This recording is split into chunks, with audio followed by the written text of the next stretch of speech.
Magandang umaga mga katitik. Tara, samahan niyo ako. Bisitahin natin yung munting manuka natin at saka yung mga alagang baboy natin. Yan, medyo masama yung panahon ngayon mga katitik. Hindi nagpakita si Haring Araw at umaambon po ngayon. What? Yan, bisitahin natin yung mga sisiw natin dito sa brooder. Kumusta na kaya sila dito?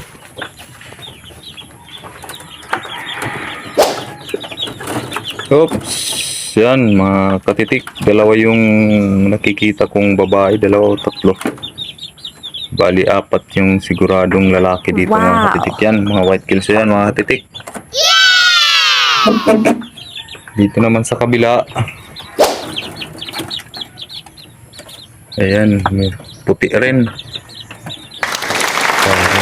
Mas marami yung mga babae dito sa batch na ito mga katitik. Bali, isang batch lang pala sila. Sa nauna kong ipinakita sa inyo, bali hinati lang natin kasi medyo crowded na doon. Bali, ilang araw na lang mga katitik, ibababa natin ito sa indoor mini range natin bago ilipat sa range natin. Yan. Yan mga katitik.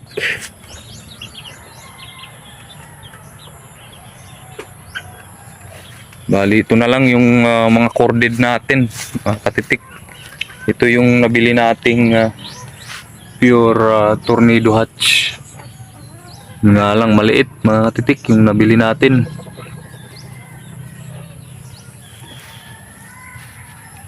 Tsaka ito yung katatapos lang maglugon. Yan. Pero mga nasa 80% pa lang siguro yung pagbalik ng mga balahibo niya mga katitik. Yung white choco natin, ito yung ginamit nating brood stag dati, kaya meron tayo na ditong mga palabas na mga white choco ng mga babae. Tapos yung mga cockerels niya is naibinta na natin yung mga nakaraang buwan mga katitik. Yan, bali yun yung pangatlo.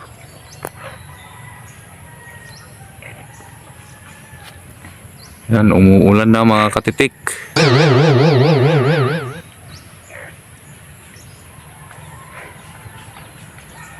Malakas pa naman yung ulan mga katitik, hindi na lang umaambon. Tapos doon sa range, ito yung isa, yung puti natin sa range, lumabas. Balik ka doon, balik. Yan mga katitik, yung range natin ngayon. Yan, bali mga 13 heads to, 5 lang yung lalaki. Bali yung mga babae dyan mga katitik, yung mga pulit is pagpipilian natin sa gagamitin natin sa next breeding season. Yan mga katitik.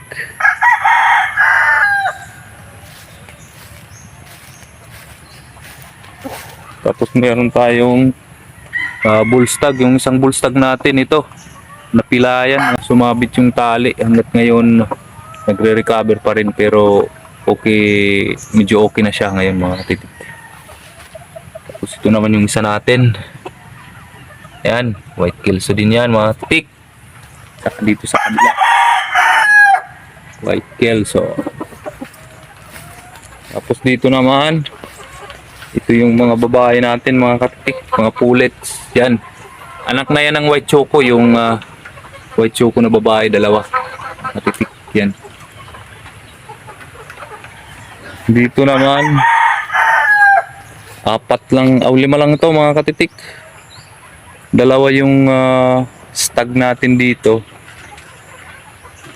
4 months old.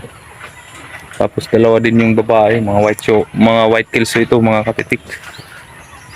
Yan.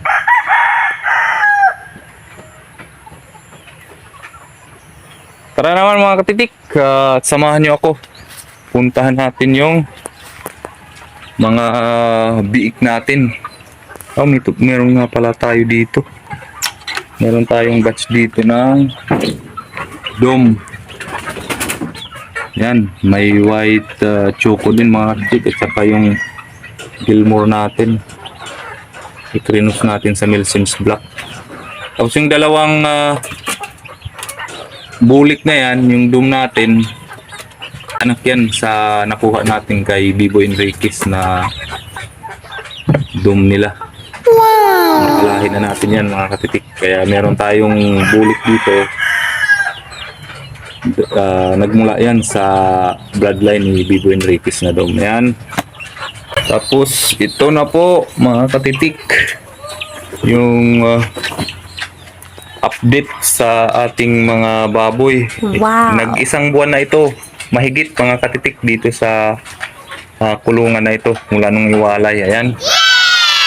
Medyo malaki-laki na sila mga katitik.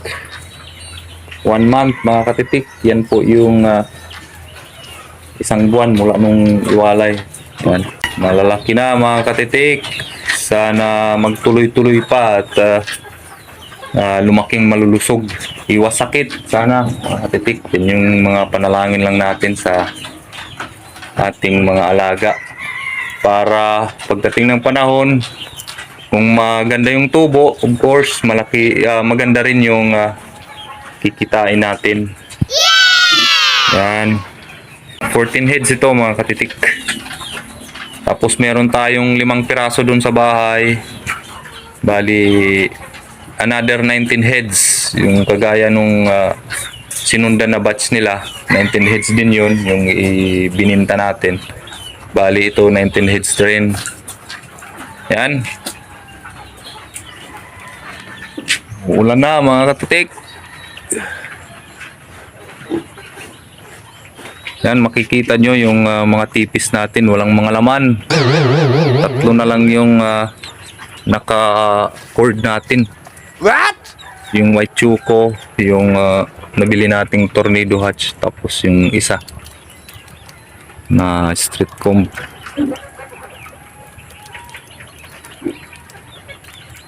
Yun yung mga pasaway mga katitik.